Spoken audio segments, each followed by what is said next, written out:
One of my favorite topics to discuss is lost media in video games. Something is intriguing about video game lost media. Perhaps video games are more interactive than film, TV, or music. In video games, you are controlling the character rather than just passively watching them. You feel more grounded in the character's pain and struggle. The fuck? One fucking kick, man! One kick! Ease yourself! Since I've done the Lost Dreamcast and Lost N64 game video, and going over entries like 12 Tales Conker 64 and Earthbound 64 had me feeling rather sour about the final versions of those games we got. Sure, I do enjoy Conker's Bad Fur Day, the humor in the game is classic, but a part of me still wishes that 12 Tales Conker was released instead. Watching the 30-minute gameplay video and the video displaying the working cartridge by Rare co-founder Tim Stampert are a great tease. This has inspired me to create this video. I'm not alone in feeling this way about these games compared to their beta versions. So in this video I will discuss 5 game betas that is somewhat better than the final game. But wait, before we go any further, I can see you. I can see that you're not subscribed. It would be lovely if you please subscribe to my channel. It helps me be able to make the videos that I can make, and it'll help me be able to be monetized. So please subscribe. Earthbound 64, or Mother 3 in Japan, was a planned sequel to the 1995 game Earthbound, Mother 2. It follows Lucas, Claus, and Flint, a family grieving their mother, Hinawa. I think I finally got her name right this time around, you guys. Initially developed for the Nintendo 64 disk drive, 64DD, the project shifted to a standard N64 cartridge after the DD's failure. The dev team struggled with 3D design due to their inexperience and faced time and memory constraints, leading to the project's eventual cancellation. In 2006, Mother 3 was released for the Game Boy Advance, maintaining the original storyline, but Flint was removed as the protagonist and some new characters were added.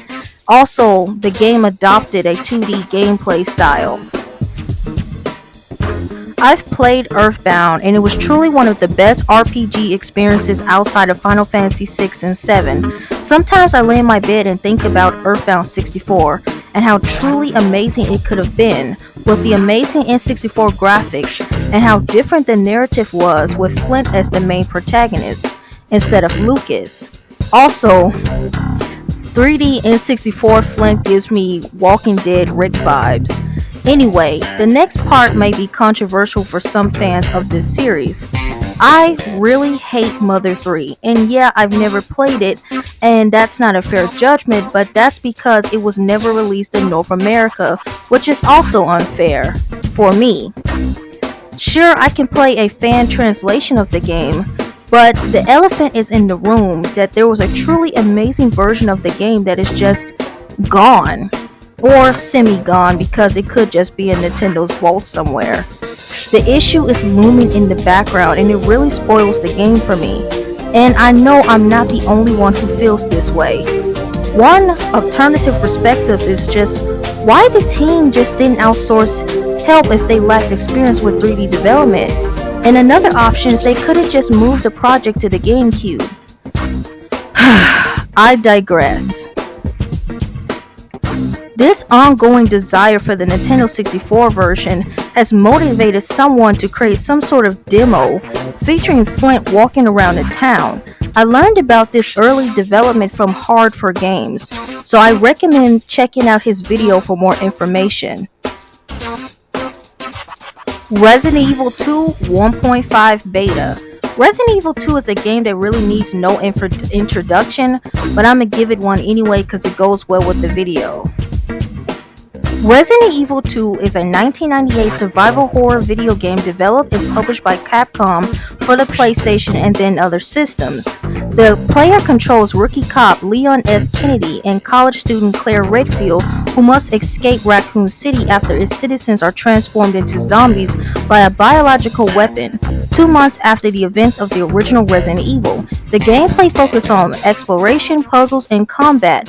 The main differences from its predecessor is branching path, with each player character having a unique storylines, partners, and obstacles.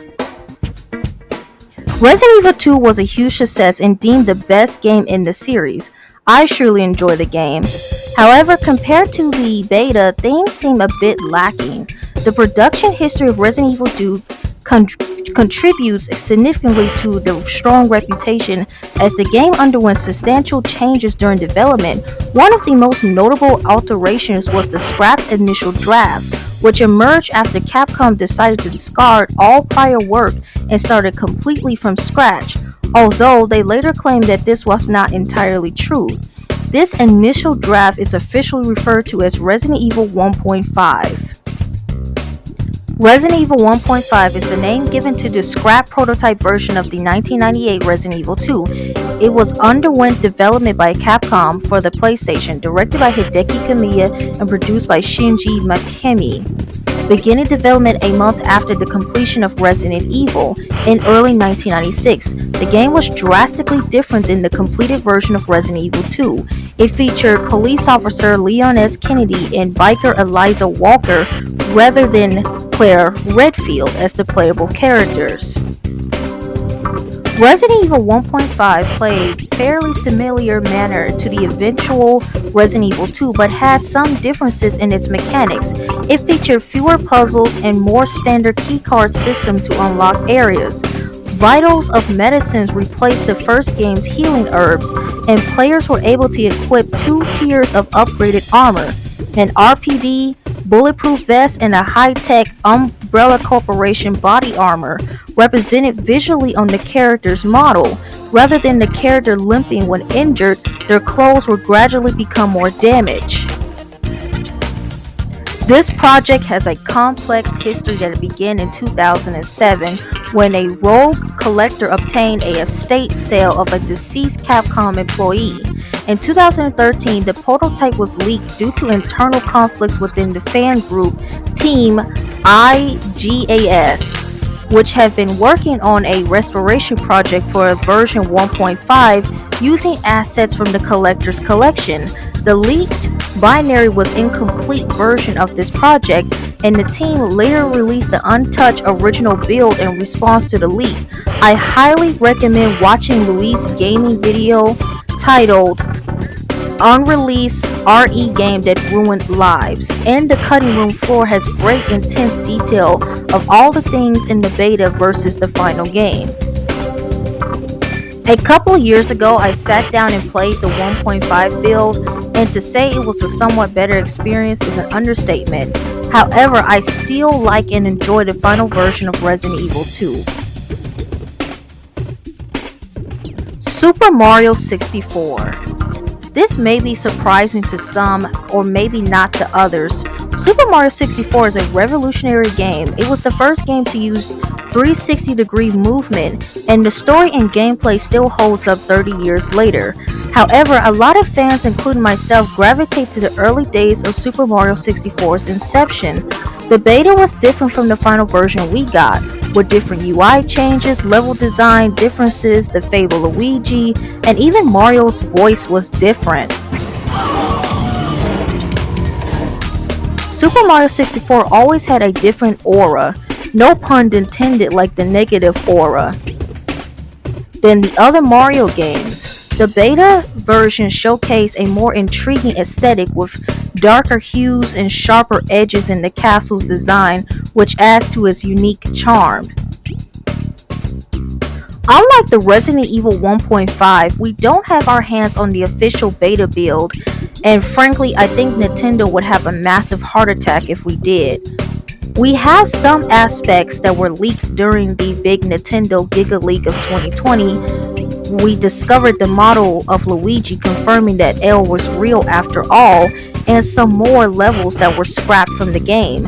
All this turned into the B3313 ROM hack, a beautiful large ROM hack that was made inspired by the beta, mixed with the Super Mario 64 analog horror series and other stuff like the Negative Aura and the Wario head that chases you down. At some point, I would like to go back and play more of B3313 and share it with you guys. Side note, I found this hunting photo which is believed to be from the beta, or maybe it's the personalized AI that made it.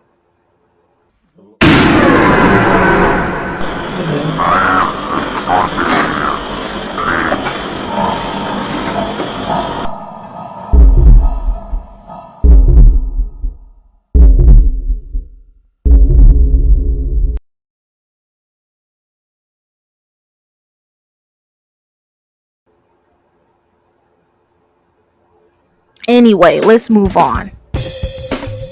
12 Tales Conker 64. My lord, I have talked about this game so much, and that's because it lives in my head rent free. So, for the rundown again. 12 Tales Conker 64, also known as Conker's Quest, is a canceled video game that was intended for the release on the Nintendo 64. It was first announced as Conker's Quest at E3 1997, and it would have followed the story from Conker's Pocket Tales, a Game Boy Color game that was released during its lengthy development cycle. The game was ultimately cancelled due to heavy criticism of its typical kid-friendly nature. Instead, it was reimagined as a more adult-oriented, raunchy adventure. For the long time, there were screenshots, a 30-minute gameplay video available until on March 28th, 2023, Tim Stamper, co-founder of Rare, shared footage of a working development cartridge via Twitter. In addition, the game's title sequence was shown off, which depicts Conker interacting with several enemies before a mysterious wizard appears. Now, this wizard does appear in the 30-minute gameplay as well. It remains unclear if the game will be dumped or released in some kind of way. It was so exciting to see that cartridge still working after all these years. There were all sorts of wild stories about someone from Ireland buying the game from a Rare employee only for it to break later in some kind of manner, or it was rumored that it was destroyed due to flooding, and many other claimed that the game was lost forever, which was really sad. Now I'm glad that's not the case. It raises the question, what will Rare do with the game next, especially since they know that it's highly sought after. Many fans, including myself, would love to get a chance to finally play it. They could release it on all major consoles like PS4, PS5, Xbox, and Switch, or the Switch 2. I mention all the consoles because of Microsoft's recent strategy to expand to other platforms like Sony and Nintendo, especially with moves like bringing the Halo and Forza series to those systems.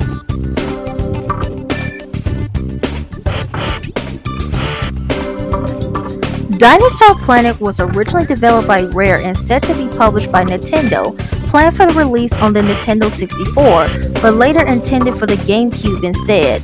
Originally, the game had nothing to do with the Star Fox series and was intended to be a standalone title.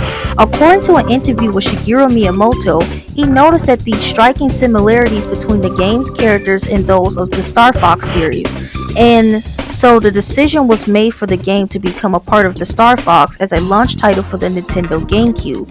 Although Rare scrapped the project due to Nintendo wanting it to be a Star Fox title on the GameCube, there's a lot of leftovers from the game's development, which led the game evolving into what it became Star Fox Adventures, in which no one likes this game, and hell, I forgot it existed. However, fans of Star Fox series were extremely unhappy with the game, citing how Star Fox Adventures gameplay did not line up with the previous entries. Because of its development history, it was never intended to be a part of the Star Fox franchise.